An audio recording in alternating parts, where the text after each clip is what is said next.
I got my first television set through a guy that I knew who was a TV repairman. And he said, listen, you don't have a TV. He said, I got an old TV tube with the controls, but it still works. And I said, gee, I'd like to have it. So he gave it to me. And I put it in a cardboard box, and I painted the box maroon. And I put it on a table, plugged it in, and I started watching television. And the only television I'd seen before that was in bars, you know.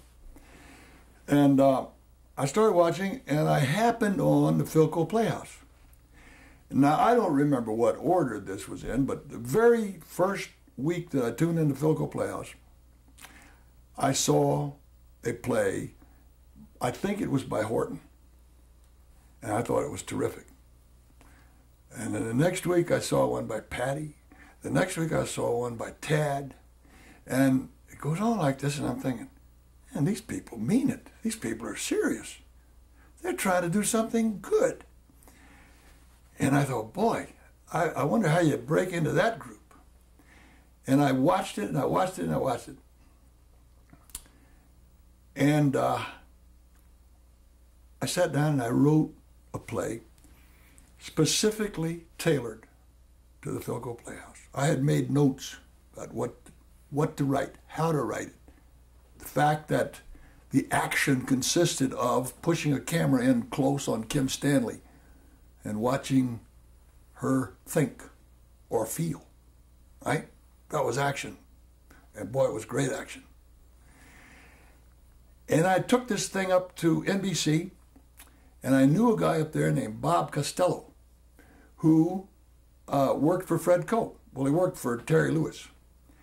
And I said, Bob, can you give this to Terry Lewis? He said, well, we don't accept stuff without an agent, but I'll put it on her desk and see what happens. You know, I don't know what'll happen. A couple of days later, she called me up and said, who's your agent? I said, I don't have one. She said, well, how did I get this? And I told her. And she said, I would have fired the son of a bitch. He's not supposed to do that. But anyway, I read it, so I want to buy it, so come in and talk to me. It was called Hide and Seek. And I took it up, gave it to Bob Costello, put it on the desk. And Terry Lewis bought it. And she said, come in, I want you to meet Fred Coe. And I came into town. And Fred Coe was a fabled creature. Even to somebody who didn't know? Oh, yeah, well, I knew from watching the show and from reading the papers that Fred Coe was a minor deity, you know, on television. So I was pretty frightened. I thought, well, this may be the end, or he may say, I read this piece of shit and forget it, you know. And I fired Terry Lewis, or whatever, you know, who knows? You have these terrible fantasies. I'm sorry. And so I go, and I'm ushered in to see Fred, and here's this little guy, sort of picturesque-looking guy with these big Coke bottle glasses sitting there looking at me, and he says, I like your play, Pappy. You know any other stories?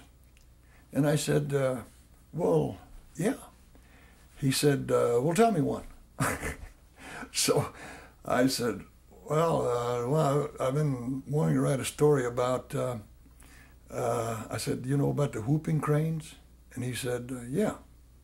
I said, I've been wanting to write a story about this old blacksmith who has his has his blacksmith shop on the Tres Palacios Bay there, and there's this old whooping crane that's crippled. It comes back there and lands every year, and he sort of identifies with it. And I'm telling this to Fred, and he's going,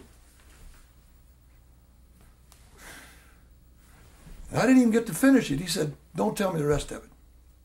Just go home and write it. You got a job. He said to me, who do you think ought to be in this? And I said, gee, I don't know. He said, what would you think of Mildred Dunnock and Betty Field? And I said, these are legendary names in the New York theater. I said, wow, how could you do better? He said, how about Arthur Penn? You like his work? I said, yeah, I think he's great. He said, I want Arthur to direct this.